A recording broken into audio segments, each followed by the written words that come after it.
KPK atau Komisi Pemberantasan Korupsi menangkap puluhan koruptor dan telah dijebloskan ke bui. Mereka rata-rata bukan orang sembarangan, ada gubernur, anggota DPR, bupati, bahkan menteri. Dalam menindak korupsi, KPK fokus pada apa yang disebut big fish, pelaku korupsi kelas kakap, tindak korupsi yang merugikan negara dalam jumlah tak terkira, atau dampaknya sangat menyengsarakan masyarakat. Terhadap semua itu, KPK tak pandang bulu. Begitu terendus, semua akan ditindak tegas hingga tuntas. Kemanapun koruptor bersembunyi, akan terus dilacak dan dikejar. KPK tidak pernah main-main. Buktinya, hingga kini setiap tersangka yang ditangani KPK selalu diputus bersalah di pengadilan. Selain untuk mengembalikan sebanyak mungkin duit negara yang sudah dikemplang, itu semua dilakukan untuk menimbulkan efek jera. Biar semua orang berpikir 1000 kali jika mau korupsi. Memang tak boleh ada kata setengah hati dalam memberantas korupsi. Harus agresif, serius, dan tanpa kompromi. Alasannya, karena korupsi sudah sedemikian parah merusaknya. Dan kita semua adalah korban korupsi. Tengok saja kanan kirimu. Masih banyak anak putus sekolah akibat tingginya biaya pendidikan. Masih berderet pula orang sakit yang harus mengelus dada tak mampu berobat karena mahalnya biaya kesehatan. Anak-anak dengan perut membusung karena malnutrisi, itu akibat korupsi. Ya, korupsi diyakini punya andil besar memperdalam jurang kesengsaraan rakyat. Di sektor sumber daya alam, kong kali kong pengusaha hitam dan pejabat korup makin memiskinkan bangsa ini. Kekayaan alam tergerus habis, meninggalkan kerusakan yang akhirnya harus ditanggung masyarakat.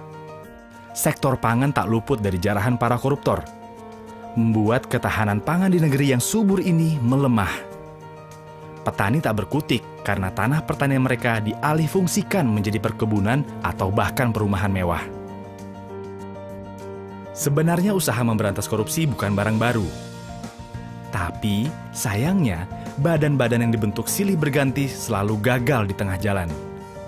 Waktu Orde Lama, pemerintah sudah pernah bikin lembaga anti korupsi juga loh. Nama lembaganya pun canggih, yaitu Panitia Retooling Aparatur Negara dan Komando Tertinggi Retooling Aparat Revolusi. Di zaman Orde Baru, ada tim pemberantasan korupsi, Komisi 4 yang dipimpin Bung Hatta, tokoh proklamator yang dikenal jujur dan berintegritas tinggi, dan juga operasi penertiban atau OPSTIP. Semua lembaga itu tak berumur panjang. Ada saja hambatan yang membuat badan-badan itu akhirnya KO di tengah jalan. Pemberantasan korupsi yang dilakukan dengan cara konvensional ternyata nggak ampuh dan mengalami banyak hambatan. Dari situ, dirasakan perlu metode penegakan hukum yang luar biasa lewat pembentukan lembaga khusus dengan kewenangan luas, independen, bebas dari kekuasaan manapun. Dari sinilah KPK lahir dengan mandat khusus untuk melakukan pemberantasan korupsi. Dengan sejumlah kewenangan yang dimiliki, KPK diamanatkan untuk menuntaskan 5 tugas besar, yaitu melakukan koordinasi, supervisi, monitor, penindakan, dan pencegahan. Satu hal yang ditekankan pada pendirian KPK adalah KPK didesain untuk menjadi pemicu dan pemberdayaan dari institusi pemberantasan korupsi yang telah ada. Istilah kerennya, trigger mechanism.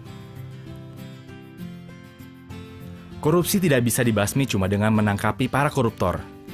Oleh sebab itu, KPK juga menggarap serius usaha-usaha untuk mencegah korupsi selain upaya penindakan. Bekerja sama dengan banyak institusi, KPK coba mendorong tertutupnya segala lubang kesempatan korupsi. Sudah banyak sekali sistem administrasi dan layanan publik yang dikaji oleh KPK untuk diperbaiki saat ditemukan kelemahan.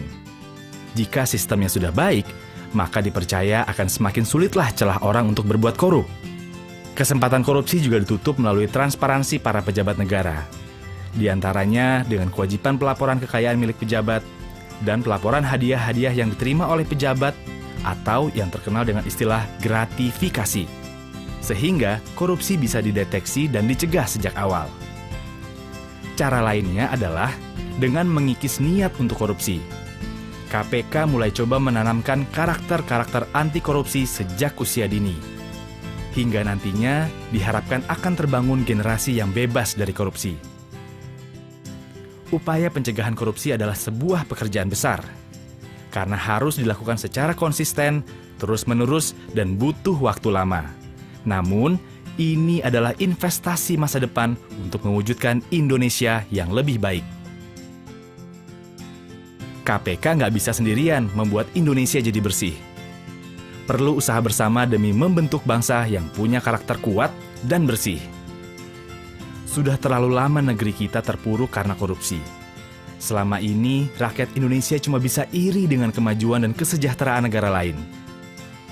Kita tahu, Indonesia yang maju dan sejahtera cuma bisa diwujudkan kalau pemerintahan dan birokrasi bersih serta melayani.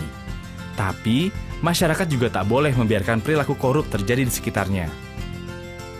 Dengan semangat anti korupsi dan kerja keras seluruh lapisan masyarakat bersama KPK, harapan itu masih ada.